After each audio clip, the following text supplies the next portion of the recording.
Good Monday, makers. Hope you're ready to check out 5 amazing builds. I know I am because there's some really clever stuff this week. Let's jump right in. First up, we've got this build from Robert, and this is so unique and has so many cool hacks. I don't even know where to start. Let's just go with the frame first. You can see he basically made an X shaped frame using the 5-way connectors here. And he basically just crossed the pipes just like that. And then there's a pipe that goes in the middle all the way through. And then he's using some T connectors to make cross braces, and they're spaced evenly apart.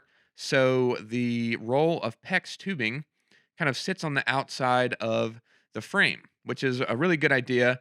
He was saying, on the job site, it's really annoying to uncoil the PEX. If you've ever dealt with it, basically you just have to remove this plastic outer, plastic that it comes in, and you remove that, and then you just got this coil of the PEX tubing, and it can be really annoying to deal with and kind of hold on to and wrestle with.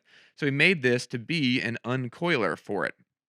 So basically, this X frame just kind of sits perfectly inside the roll, and he's just got the PEX on the outside, as you can see, and he's able to just grab onto the PEX and unroll it off of this frame. And he's doing that with the washers here. He's got these washers that are over top of the conduit, and you can see he drilled a hole through them, and he added a hook that goes through the washers. There's one on the other side as well. And he said he made it so when he's on the job site, he can use, Bobcat or something to kind of hoist this roller up in the air and allow him to just grab the pecs off of it and be able to unroll it easy, which is super clever. And there's other hacks in here as well. One that's really cool is you might be wondering, okay, well, it's great that you've got this roll of pecs on there, but what if you want to change out the pecs? Or once you finish that roll, how do you load another one on there? And he thought of that. And what he's done is he's used the telescoping clips that you see commonly used in tent poles. We have a whole video on these. I'll link down below. But basically, he's able to just push that button, pop the rail out, and he's able to just reload the PEX that way. So there's just all kinds of clever stuff in this, and it looks like a great solution. I love it when people are able to solve unique problems that they have with something that they can make themselves. And it's just really ingenious and really cool. So thanks so much for sharing that.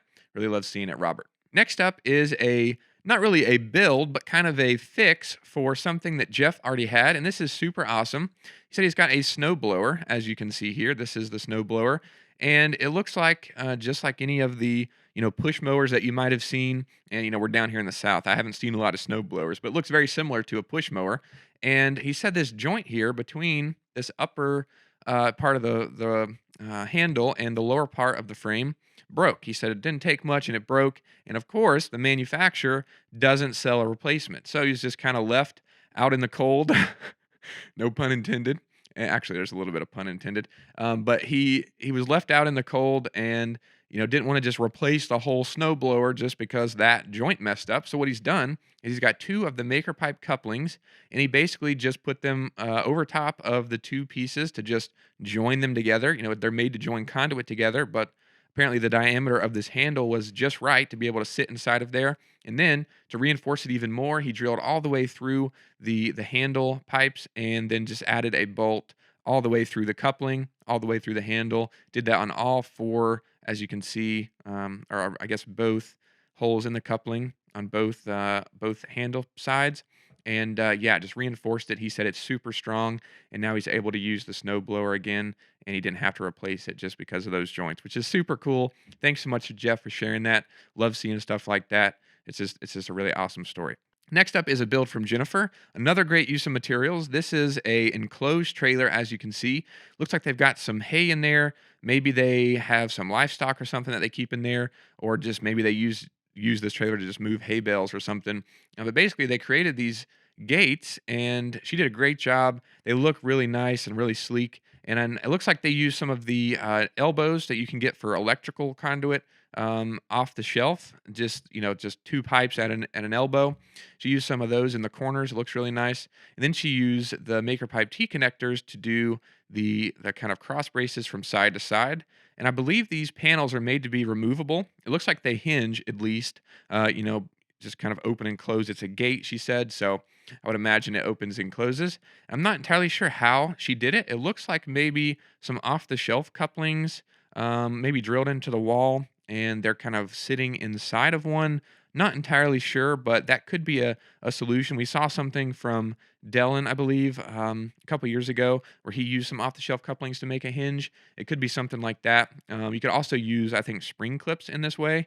I don't know how strong they would be long term, but if you just need to put up a temporary gate that you can hinge, I would imagine you can just put, 4 or 8 maybe spring clips against the wall, and then snap the panel into it and open and close it. I think that would be a pretty good solution. I'll have to test that out, but nonetheless, it looks really awesome. Just minimal connectors, but it looks really sleek and just a great build overall. And we really appreciate Jennifer sharing this. And she left a review on the T connector, which we appreciate. We're glad you had a good experience. Thanks so much for sharing that. Next up is a build from Ken, and this is really awesome.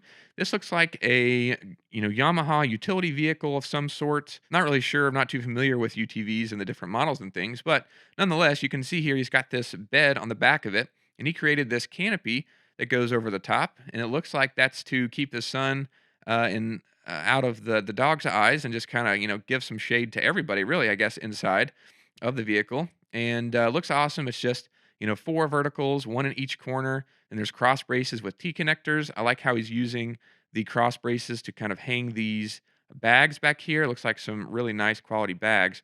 And then he said he added a World War II shovel that he's had for a really long time, added that to the side. Looks like using some sort of like parallel pipe clamp, I think. And that's holding that there. And then on top, he's got this canopy material draped over it, has a little bit of overhang. Looks like it sits really nice over top of the frame at the top. Got some cross braces with T connectors, and all in all, just a really simple build. Not very many connectors, just a square shape, but looks like it gets the job done. He said he's really happy with it. He's had it up about a year, I think.